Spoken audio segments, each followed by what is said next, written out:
রাধে রাধে, শ্রী রাধারানীর ভোজনালয়ে স্বাগতম। আজকে এই লাউ দিয়ে করব একটা রেসিপি, যে রেসিপিটা তোমাদের সাথে শেয়ার করে নিচ্ছি। ভালো লাগলে অবশ্যই লাইক, শেয়ার আর চ্যানেলটিকে সাবস্ক্রাইব করে পাশে থেকো। এই গরমের দিনে লাউ আমাদের শরীরের পক্ষে অনেকটাই উপকারী, তাই লাউ দিয়ে একই রকম রান্না তো ভালো লাগবে না। এক এক দিন এক এক রকম যদি লাউয়ের রেসিপি করা হয় তাহলে খুবই ভালো লাগে।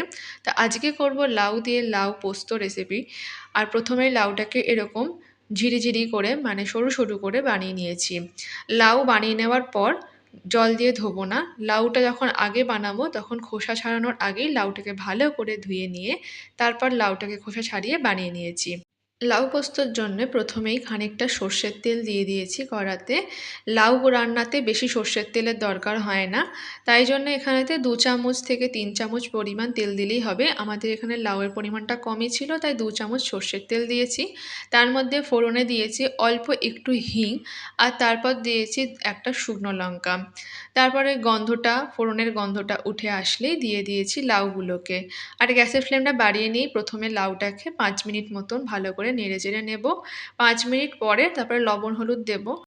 লবণ দেওয়া মাত্রই লাউটা আস্তে আস্তে নরম হবে আর লাউ থেকে জল বেরিয়ে আসতে শুরু করবে। তাই জন্যে আগে প্রথমেই লাউটাকে তেলের মধ্যে বেশ কিছুক্ষণ নেড়ে চেড়ে রান্না করে নিয়েছিলাম। তারপরেতে লবণ আর অল্প করে একটু হলুদ দিয়েছি। বেশি হলুদ দেওয়ার দরকার নেই, অল্প একটু হলুদ দিলেই হবে। আর তার সাথে দিয়ে দিয়েছি 2টো কাঁচা লঙ্কা, যেটা চিড়ে দিয়ে দিয়েছি। কাঁচা লঙ্কাটা পোস্তর সাথে বাটিনি। এবার দিয়ে দিলাম ঢাকনা, ততক্ষণ লাউটা একটু সিদ্ধ হোক। গ্যাসের ফ্লেমটা কমিয়ে নিয়েছি, লো টু মিডিয়ামের মধ্যে রেখে এখন সিদ্ধ হতে দিতে হবে। লাউটাতে কিন্তু আলাদা করে কোনো রকম জল দিতে দরকার হবে না। লাউয়ের থেকে যে জলটা বের হবে তাতেই লাউ নরম হয়ে যাবে। এরপর এখানে পোস্ত বেটে নিচ্ছি, বেশ খানিকটা পোস্তই বেটে নিচ্ছি। 2 চামচ মতন পোস্ত ভালো করে বেটে নেব। এই পোস্তর রেসিপিগুলোতে পোস্ত যদি কিছুটা একটু গোটা গোটা থাকে আর কিছুটা যদি একদম ভালোভাবে বাটা হয়ে যায় তাহলে পোস্তটার স্বাদ কিন্তু খুব ভালো আসে। তো আমি সেরকমই এখানে পোস্তটা কিছুটা মিহি করে বাটছি আর কিছুটা একটু দানা দানাও রয়েছে। তো এইভাবে পোস্তটা বেটে নেওয়ার পর এবার ঢাকনাটি খুলে ফেললাম আর দেখলাম যে লাউটা কতটা নরম হয়েছে। লাউ যদি একদম সরু সরু করে বানানো হয় তাহলে লাউটা তাড়াতাড়ি নরম হয়ে যায়। এরপর লাউটা বেশ ভালোভাবেই নরম হয়ে গেছে। এরপর দিয়ে দিলাম হচ্ছে পোস্ত বাটাটি। লাউয়ের থেকে যদি অনেক পরিমাণ জল বের হয় তাহলে অবশ্যই আগে জলটাকে ভালো করে শুকিয়ে নিতে হবে আর তারপরেই বাটা পোস্তটি দিতে হবে। পোস্ত বাটা দিয়ে গ্যাসের ফ্লেমটা বাড়িয়ে নিয়ে কিছুক্ষণ ভালোভাবে নেড়েচেড়ে রান্না করব, যাতে পোস্তর মধ্যে থাকা একটা কাঁচা গন্ধ সেটা অনেকটা চলে যায় আর পোস্তটা একটু ভাজা ভাজা হয়ে যায়। তাহলে পোস্তর স্বাদটা খুব সুন্দর হবে।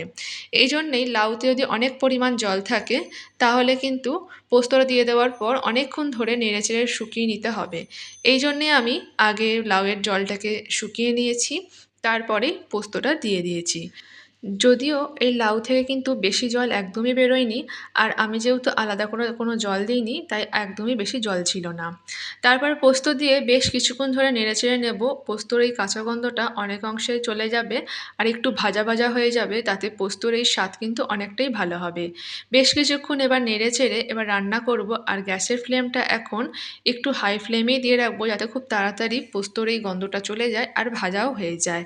আলাদা করে কোনো রকম সর্ষের তেল বা কোনো রকম তেলের দরকার হবে না, এর মধ্যেই কিন্তু রান্না হয়ে যাবে। তো এখন ভালোভাবে নেড়েচেড়ে নিই।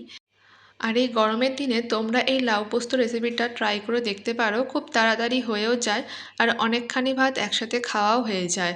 তাই জন্য এই লাউ পোস্ত রেসিপিটা তোমাদের সাথে শেয়ার করলাম। হয়তো অনেকেই রেসিপিটা জানো, আবার অনেকেই হয়তো জানো না।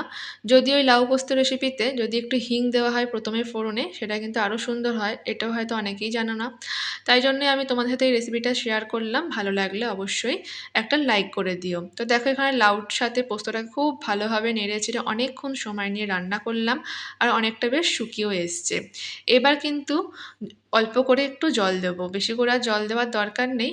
অল্প একটু জল দিয়েই এবার ঢাকনা দিয়ে দেবো আর গ্যাসের ফ্লেমটা বাড়িয়ে দেবো, যাতে তাড়াতাড়ি রান্নাটা হয়ে যায়। এরপর 5 মিনিট পরে ঢাকনাটি খুলে নিচ্ছি আর লাউ পোস্তটিকে শুকনো করেই নামিয়ে নেব। বেশি রস রাখার দরকার নেই, শুকনো শুকনো হলেই ভালো লাগে। তো লাউ পোস্ত রেসিপিটা তোমাদের কেমন লাগলো অবশ্যই কমেন্ট করে জানিও। ভালো লাগলে লাইক শেয়ার করে দিও আর আমাদের চ্যানেলের সাথে থাকতে চ্যানেলটিকে সাবস্ক্রাইব করে দিও। রাধে রাধে।